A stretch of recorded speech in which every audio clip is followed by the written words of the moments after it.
Western Ghats, Pullachiyil, India's first no wall sharing senior living apartments, lowest maintenance cost. நீங்க நினைச்சு பார்க்க முடியாத life, நீங்க நினைச்சு பார்க்காத விலையில just ₹30 lakhs. ஃபைன் டைம் சினியின் பிக் பாஸ் நேயர்களுக்கு மிகப்பெரிய வணக்கம். ஃபர்ஸ்ட் வீக்கெண்டில் வந்து பார்த்தீங்கன்னா விஜய் சேதுபதி வந்து பயங்கரமாக கிளாஸ் எடுத்தாரு அப்படின்னு தான் அதை சொல்லலாம். ஏன்னா வந்து பார்த்தீங்கன்னா உங்களுக்கான ரூல்ஸ் இது கொடுத்துருக்காங்க. வீட்டில் எந்த பிரச்சனை நடக்குதுன்னா அதையே நீங்கள் பார்த்துக்க மாட்டீங்களா, இன்னும் எழுதி மட்டும் தான் கொடுக்கல, இது ஸ்கிரிப்ட் இல்லை அப்படின்றது தெளிவுபடுத்துறதுக்கு ஒரு தெளிவான ஒரு விளக்கமும், அண்ட் இதெல்லாம் பண்ணுங்கப்பா இவ்வளோ கொடுத்துருக்கோம்ல அப்படின்றத சொல்றதுக்கும் இப்படி சேர்த்து ஒரு மிகப்பெரிய கிளாஸாக போச்சு அப்படின்னு தான் சொல்லலாம். அண்ட் ஃபர்ஸ்டே எடுத்து பார்த்தீங்கன்னா சண்டே வரும்போது அவர் கேட்டார், சூப்பர் டீலக்ஸ் ஹவுஸ்மேட்ஸ் இருக்கீங்க இல்லையா, உங்களுக்கு என்ன பவர் கொடுக்கப்பட்டுச்சு அப்படின்றத சொல்லுங்க அப்படின்னு கேட்டு, ஏன் நீங்கள் இதெல்லாம் ஒழுங்காக யூஸ் பண்ணிக்கல, நான் பார்க்கும்போதே 1 வீக் என்ன ஃபீல் பண்ணேன்னா வெறும் கிளீனிங்கில் மட்டும்தான் இவங்களோட அதிகாரத்தை காட்டுறாங்களே, வேற எதுவும் இவங்க பண்ண முடியாதா, ஃபுட்டில் ஏதாச்சும் பண்ணியிருக்கலாம், இல்லைனா வந்து பார்த்தீங்கன்னா சும்மா உட்காந்துருக்கும்போது ஏதாச்சும் அவங்களுக்கு டாஸ்க் கொடுத்துருக்கலாம், இதெல்லாம் பண்ணுங்க அப்படின்னு கேட்டிருக்கலாம். ஸோ அதெல்லாம் இவங்க ஏன் தோண மாட்டேங்குது, இல்லை வந்து பார்த்தீங்கன்னா சும்மா சும்மா கோவப்படுறாங்களேன்றதுல அவங்களே பயந்துட்டாங்களா அப்படின்றது இருந்துச்சு. ஏன்னா கொஞ்சம் யங்ஸ்டர்ஸாக இருக்காங்க இந்த சீசன் வந்து பார்த்தீங்கன்னா, அதிகப்படியாக யங்ஸ்டர்ஸ் தான் சொல்ல முடியும். அப்படி இருக்கும்போது திவாகர் அவங்கெல்லாம் விட்டுருங்க, நான் அவரெல்லாம் வந்து சேர்க்கல. மற்றபடி அரோரா, எஃப்ஜே அப்படின்னு சொல்லிட்டு நிறைய யங்ஸ்டர்ஸாக இருக்கும்போது சரி அவங்க கோவப்பட்டுறாங்க, அதை நம்மளால ஹேண்டில் பண்ண முடியலன்றதுக்காக அமைதியாக போயிட்டாங்களா அப்படின்றது தெரியல. அண்ட் விஜய் சேதுபதி வந்து பார்த்தீங்கன்னா இதை தான் கேட்டிருந்தாரு. ஒருத்தராகவே கேட்டார், உங்களுக்குலாம் என்ன கொடுக்கப்பட்டுச்சு, நீங்களாம் என்ன பண்ணீங்க அப்படின் போது வினோத் வந்து பார்த்தீங்கன்னா இல்லைன்னு நின்று சொன்னார், சார் நாங்கள் கொஞ்சம் பண்ணியிருக்கணும் தான், காலையில் நாங்கள் சீக்கிரமாக எழுந்துச்சு அவங்கள சீக்கிரமாக வேலை வாங்கியிருக்கலாம், நாங்கள் ஒரு 5:30க்கே எழுந்துச்சிடுறோம், 6 மணிக்கு எழுந்துச்சிடுறோம் அப்படின்னா நல்லா இருந்துச்சு இந்த ஐடியா கூட. 5:30 மணிக்கு எழுந்துச்சு வேக்கப் சாங் போடுங்கன்னா அவ்வளோ தூக்கத்தில் எழுந்துச்சு, ஏன்னா தூங்க போகிறதே லேட்டு தான் பிக் பாஸ் வீட்டில். அப்படி இருக்கும்போது எழுந்துச்சு இவங்க வேலை வாங்குறாங்க அப்படின்னா எப்படி இருந்திருக்கும் அப்படின்ற நிறைய விஷயங்கள் அதுக்கப்புறம் பார்த்தா அவருக்கே நானே உதயம் வந்துச்சு போல. அவர் வந்து இதெல்லாம் பண்ணியிருக்கலாம் சார், நாங்களாம் அதெல்லாம் பண்ணாமல் விட்டுட்டோம், இதுக்கப்புறம் வந்து பண்ணுறோம், இன்னும் வரும் வாரங்களில் வந்து பார்த்தீங்கன்னா நாங்கள் இதெல்லாம் வந்து கரெக்டாக செய்கிறோம் அப்படின்னு சொல்லிட்டு ஒருத்தராக சொல்லிட்டு இருந்தாங்க. சரி ஓகே நான் சொல்லியிருக்கேன், இதுக்கப்புறம் பார்க்கலாம் அப்படின்னு சொல்லிட்டு விஜய் சேதுபதி விட்டாரு. அதுக்கப்புறமா வந்து பார்த்தீங்கன்னா இந்த வீட்டில் யாருக்கு ஃபாலோவர்ஸ் அதிகமாக இருப்பாங்க மக்கள் கிட்ட, அண்ட் ஹேட்டர்ஸ் யாருக்கு அதிகமாக இருக்கும் அப்படின்னு சொல்லும்போதே தெரிஞ்சிச்சு.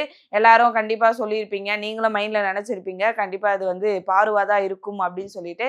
எஸ், பாருக்கு வந்து பார்த்தீங்கன்னா அதிகப்படியான ஹேட்டர்ஸ் வந்து வந்திருப்பாங்க அப்படின்னு சொல்லிட்டு ஆல்மோஸ்ட் வீட்டில் இருக்க எல்லாருமே சொல்லிட்டாங்க. அண்ட் திவாகருக்கு வந்து பார்த்தீங்கன்னா ஃபாலோவர்ஸ் வந்து அதிகமாக இருப்பாங்க அப்படின்றதையும் சொன்னாங்க நிறைய பேர். ஏன்னா அவர் வந்து நிறைய ஏடகுடமாக பேசுகிறாரு, சண்டையில் வந்து மூக்கு நுழைக்கிறாரு அப்படின்ற விஷயங்கள் இருந்துச்சு, புரிஞ்சுக்காம பேசுகிறாரு அப்படின்றது கம்ப்ளைண்ட் இருந்துச்சு ஒரு 2 நாளாக.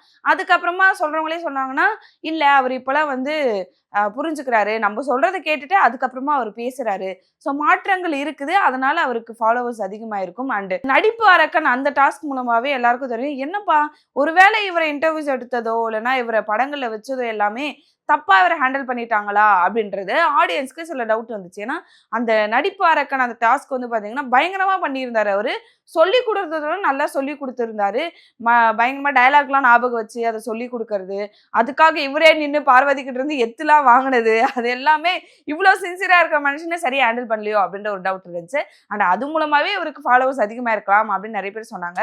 ஹேட்டர்ஸ்னு வரும்போது பார்வதி எதிர்பார்க்காத சுபிக்ஷாலாம் இவங்களுக்கு வந்து ஹேட்டிங் சொல்லியிருந்தாங்க. ஏன்னா இவங்க வந்து பார்த்தீங்கன்னா சபரியும் சொல்லி அதுக்கப்புறமா தான் பார்வதி கிட்ட வந்தாங்க. ஆனால் காரணம் எல்லாம் பார்வதிக்கு தான் சொன்னாங்க. குறிப்பாக சொல்லப்பட்டது என்ன 2 விஷயம் வந்து பார்த்தீங்கன்னா, பார்வதி யார் என்ன சண்டை பண்ணாலும் சரி, இல்லைனா ஏதாச்சும் ஒரு பாயிண்ட் எடுத்து வச்சாலும் சரி, உடனே அது அவங்க பிரச்சனையாயிடுது, அவங்க தான் எல்லாமே வந்து சும்மா சும்மா மூக்கு நுழைச்சு எல்லாத்தையும் பண்ணுறாங்க அப்படின்றது நிறைய பேர் சொல்லியிருந்தாங்க. இதை பிரவீன் அவர்கள் வந்து ஃபர்ஸ்ட் சொல்லியிருந்தாரு, அதுக்கப்புறமா எல்லாரும் ஸ்டார்ட் பண்ணாங்க. அண்ட் கனி ஒரு பாயிண்ட் சொன்னாங்க, என்ன அப்படின்னு பார்த்தீங்கன்னா அவங்க பேசுறது அதெல்லாம் இருக்கட்டும், அவங்களோட பாடி லாங்குவேஜ் அண்ட் ஃபேஸ் ரியாக்ஷன்லாம் பார்க்கும்போது மற்றவங்களை இரிட்டேட் பண்ணுற மாதிரியோ இல்லைனா மற்றவங்களை இழிவாக கொஞ்சம் லைட்டாக நீ என்ன அப்படின்ற மாதிரி தோணுது அப்படின்ற மாதிரி அவங்க பார்க்குறாங்க, அதுதான் கொஞ்சம் வந்து கஷ்டமாக இருக்குது. அண்ட் அது பிடிக்கல, அதை பார்க்கும்போது மக்களுக்கு ஹேட்டர்ஸ் அதிகமாக இருக்கும் அப்படின்றது நான் நினைக்கிறேன் சார் அப்படின்னு சொல்லிட்டு விஜய் சேதுபதிகிட்ட எல்லாருமே சொன்னாங்க. அண்ட் இதுக்கு அவர் விளக்கம் கேட்பாருன்னு நினச்சேன், ஆனால் கேட்கல. அடுத்ததே வந்து பார்த்தீங்கன்னா அடுத்த இதுக்கு போயிட்டாங்க. ஸ்டார்டிங்லேயே சண்டேவே கேட்டிருந்தாரு. பிரவீனை வந்து நீங்கள் குட் பை பிரவீன் அப்படின்னு சொல்லிட்டு ஒரு கைத்தட்டல் கொடுத்துருந்தாங்க. இது எதுக்கு சொல்லியிருந்தாங்க அப்படின்னா, ஆதிரை அண்ட் பிரவீன் இவங்க 2 பேரும் உங்களுக்கு கொடுக்கப்பட்ட அந்த திங்கை வந்து பார்த்தீங்கன்னா போட்டே இருக்கணும், மாஸ்க் மாஸ்க் போட்டே இருக்கணும், அந்த அந்த யூனிஃபார்ம் போட்டே இருக்கணும் அப்படின்னு சொல்லிட்டு பிக் பாஸ் சொல்லியிருந்தாரு. ஆனா ஆதிரி அதை கேட்கல. இது போக பிக் பாஸ் மேலேயே அவங்க வந்து பாத்தீங்கன்னா விமர்சனம் வச்சாங்க. அதை வந்து விஜய் சேதுபதி அவர்கள் சொல்லியிருந்தாரு, நீங்க வந்து என்ன இல்ல பிக் பாஸை வந்து விமர்சனம் வைக்கிறதுனாலயோ இல்லைன்னா கிரிட்டிசைசம் சொல்றதாலேயோ எதுவும் ஆகிடாது. இதுக்காக ஒரு ரூல் இருக்கு, நீங்க இதுபடிதான் நடந்துக்கணும். அதுல ஏதாச்சும் ஒரு பிரச்சனைனா அதை நீங்களே உள்ள இருந்து ஏதாச்சும் சொல்யூஷன் கண்டுபிடிங்க, அதுக்காக இப்படிலாம் பண்ணிட்டு இருக்காதீங்க அப்படின்னு சொல்லிட்டு லைட்டா பேசி முடிச்சுட்டாரு. இதுக்கப்புறமா வந்து நீங்க அதை போட்டே இருக்கணும் அப்படின்ற மாதிரி சொல்லல. வீட்டுல தானே இருக்கு அந்த மாஸ்க் அப்படின்னு கேட்கும்போது ஓகே சுத்தி வளைச்சு போட்டுருங்க அப்படின்னு சொல்றாரோ அப்படின்னு தெரிஞ்சு. அண்ட் இது முடிஞ்ச பிறகு உடனே ஆதரவு போடுவாங்கன்னு நிறைய பேர் எதிர்பார்த்தாங்க. அண்ட் கனி லைட்டா வந்து சொன்னாங்க, இன்னைக்கு போட்டுரு, நைட்டு தூங்கிடுவேன், நாளைக்கு இல்லை நாளை மறுநாள் எப்படியும் எடுக்க சொல்லிடுவாங்க, அதனால போட்டுக்கோ அப்படின்னு சொல்லிட்டு சொன்னாங்க. அதுக்கப்புறமாவும் போட்டு சபரி போட்டு விட்டு அது வந்து எனக்கு லூஸா இருக்கு அப்படின்னு சொல்லி, முக்கியமா சொல்லணும்னா அவங்களுக்கு வந்து பிடிக்கல அந்த மாஸ்கை போட்டு இருக்கிறது.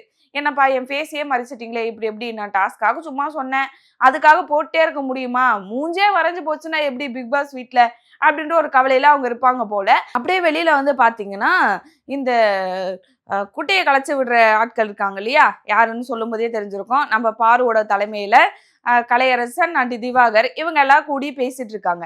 சாட்டர்டே பார்வதியும் பாத்தீங்கன்னா அழுத்தி தீத்துட்டாங்க, ஏன் எல்லாரும் என்னையே சொல்லிட்டு இருக்காங்க அப்படின்னு சொல்லிட்டு.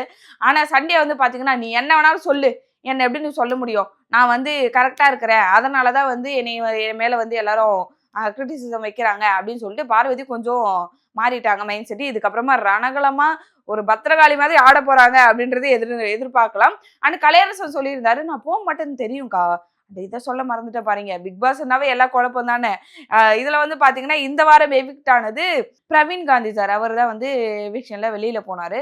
நமக்கு தெரியும் கொஞ்சம் ஏஜ்டா வரவங்க இல்லைன்னா வந்து கொஞ்சம் முடியாதுப்பா இவங்க வந்து கண்டென்ட்டுக்காக வரல அப்படின்ற மாதிரி இருக்கிற நிறைய பேர் வந்து பாத்தீங்கன்னா முதல்ல ஒரு வாரம் இல்லை 2 வாரத்துல எவிக்ட் ஆகி போயிடுவாங்க. அந்த மாதிரி பிரவீன் காந்தி சார் இந்த வாரம் எவிக்ட் ஆகி போயிட்டாரு. அவர் போகும்போது வந்து பாத்தீங்கன்னா யாரும் வராதிங்க, இதை வச்சு நீங்க கண்டென்ட் கிரியேட் பண்ணாதீங்க, நானே போய்க்கிறேன், நான் வந்து தோத்து போலியே, நான்லாம் எதுவும் தோத்துலாம் போல, அதனால நீங்க என் கூட வரீங்க அப்படின்னு சொல்லி எல்லாரும் அனுப்பி விட்டாரு. எல்லாரும் இருப்பாங்கன்னு பாத்தீங்கன்னா சரி வாங்கப்பா போலாம் அப்படின்னு சொல்லிட்டு ஜாலியா நம்மளோட ஆதிரே அண்ட் அரோரா எல்லாரும் வந்து ஜாலியா கிளம்பி போயிட்டாங்க. கொஞ்சம் பேர் சபரி அவங்களாம் மட்டும் இருந்தாங்க.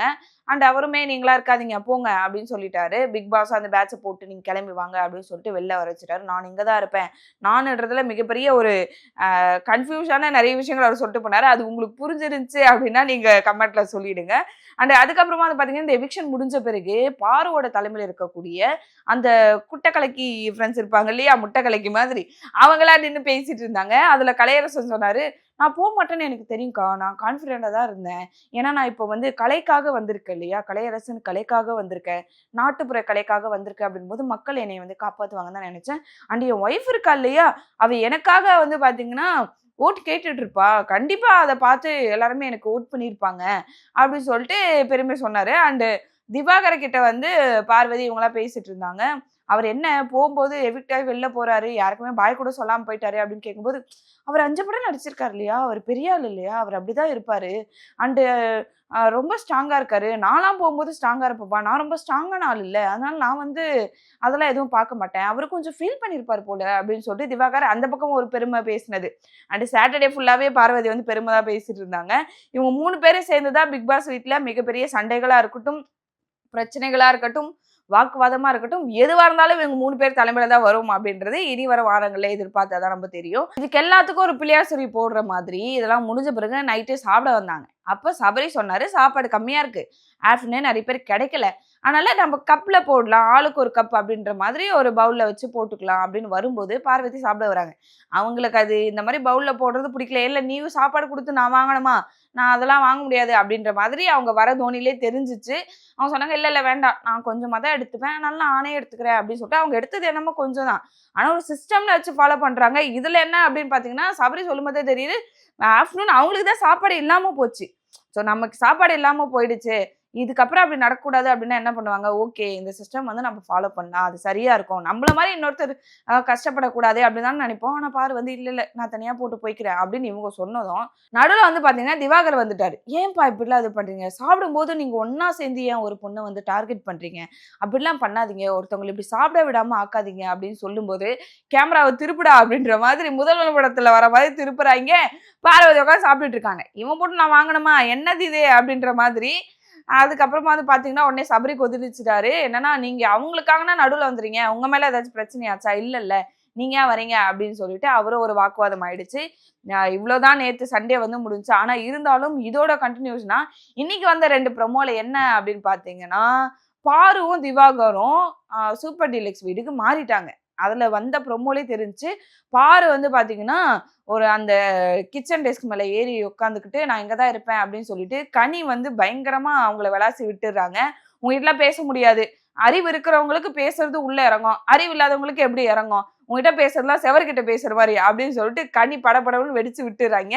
பாருக்கு தெரியும் கனியக்காவை தான் கொஞ்சம் நம்பி இருந்தோம், அவங்க கொஞ்சம் சாந்தமா இருப்பாங்கன்னு நினைச்சோம், அவங்களே இப்படி சொல்லிட்டாங்களே அப்படின்னு வருத்தப்பட்டு இருப்பாங்க. இந்நேரம் உட்காந்து அழுதுட்டு இருப்பாங்கன்னு நினைக்கிறேன். அண்ட் இன்னொரு ப்ரோமோல வந்து பாத்தீங்கன்னா இதே சண்டை தான், சாப்பாடு சண்டை. திவாகர் வந்து பவுல் வச்சுலாம் போடாதீங்க அப்படின்னு சொல்லிட்டு சண்டை போடுறாரு. இது பேஸ் பண்ணி தான் இன்னைக்கு போகும்னு நினைக்கிறேன். இன்னைக்கு என்ன நடந்துச்சு அப்படின்றத நான் உங்களுக்கு எல்லாமே பார்த்துட்டு என்ன நடந்துச்சு, யார் யார் என்ன பண்ணாங்க, எதற்காக அதை செஞ்சாங்க அப்படின்றத நான் அடுத்த வீடியோல நான் உங்களுக்கு சொல்றேன். Until this, bye from Archana. Bye bye.